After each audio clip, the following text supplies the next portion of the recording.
Hi, we just finished meeting for pronunciation practice on Tuesday, August 16th.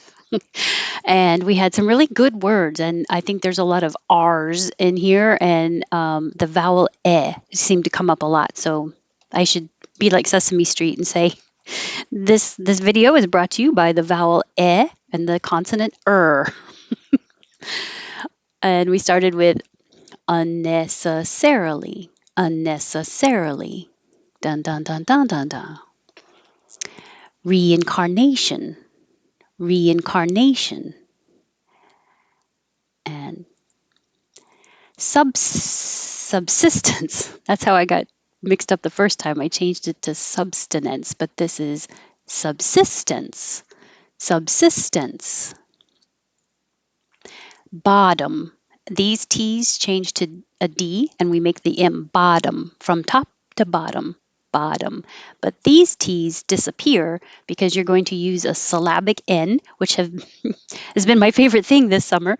Your tongue goes up for the T, but and then you make the N noise. Button, button.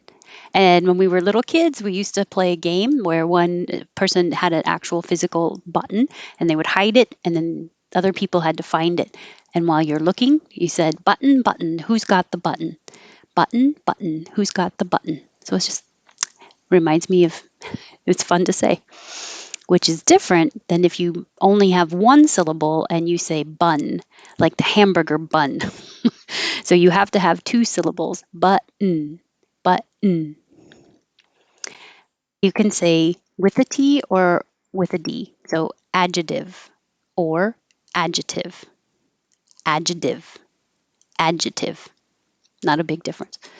This one you can say with the T or without the T. When the T comes after the N and the T is in the unstressed syllable, you can skip it because really your tongue's going to the same place for the N. Unprecedented. Now your tongue's in the N position. You can say TED or not make a T and say unprecedented.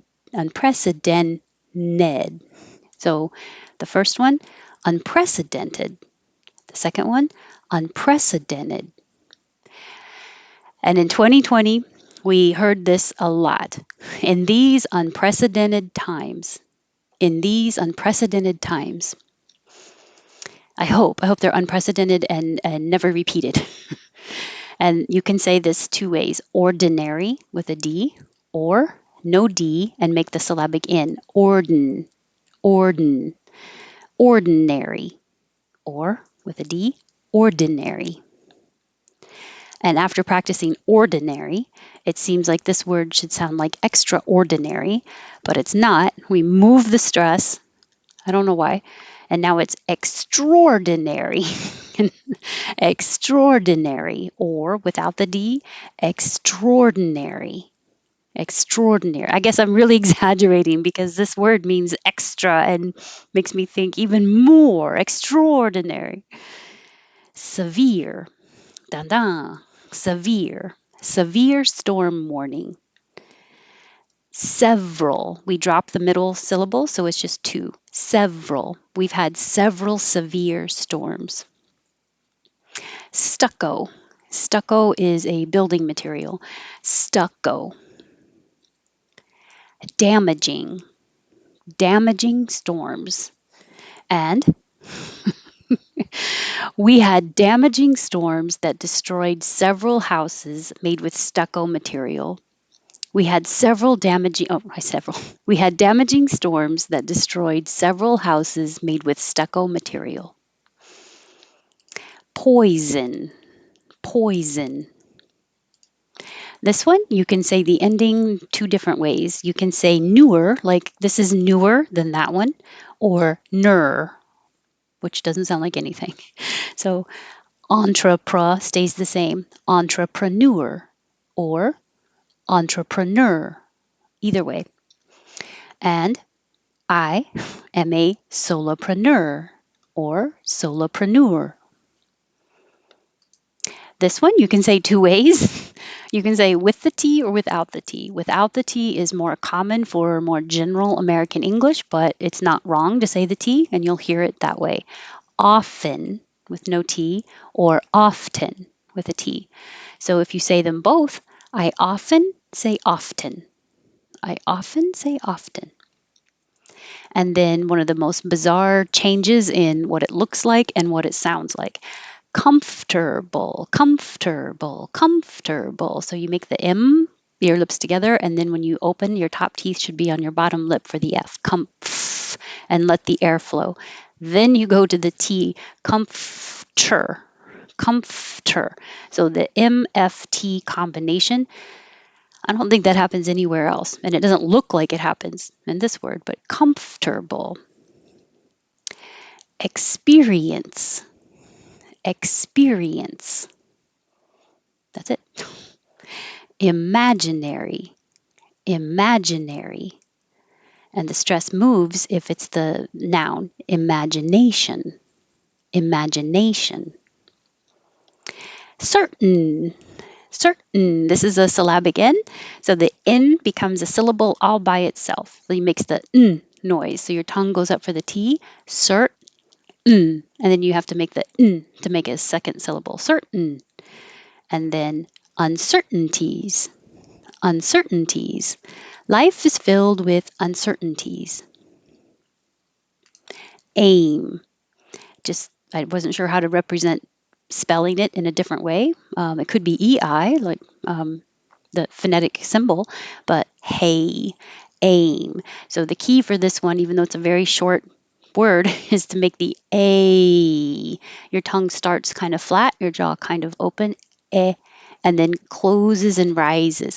Aim. If you don't rise and your tongue stays flat, it will sound like M instead of aim. This word you can say two ways. You can say with three syllables, probably, probably, or two syllables, probably.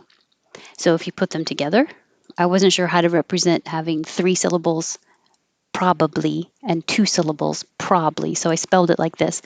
I probably say probably. The noun, fatigue, fatigue, but we usually use it as an adjective. I was extremely fatigued at the end of the hike. Mesmerizing, mesmerizing. I thought she was mesmerizing. You can't look away. Congestion. I have a lot of congestion in my chest. Or you can just say, I feel congested as an adjective. Congestion. This just sounds like awesome. And that's that's what awesome sounds like. Awesome.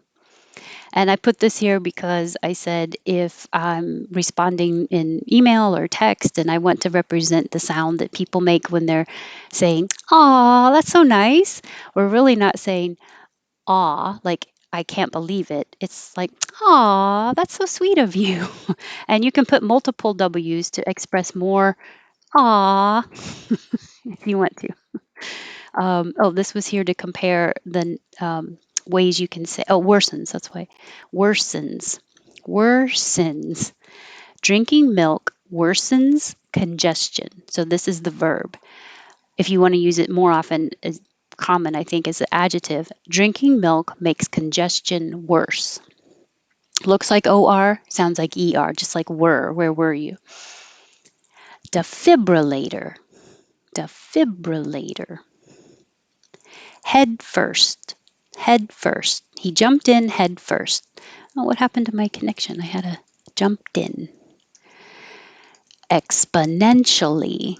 Exponentially. Things got exponentially worse. That is the adverb for the noun where it comes from. Exponent. Exponent. Good words. I had fun today, especially since I didn't see you last week. So this was good to see everybody again and have such good practice. So I hope you can join us next Tuesday. Thanks. Have a good day.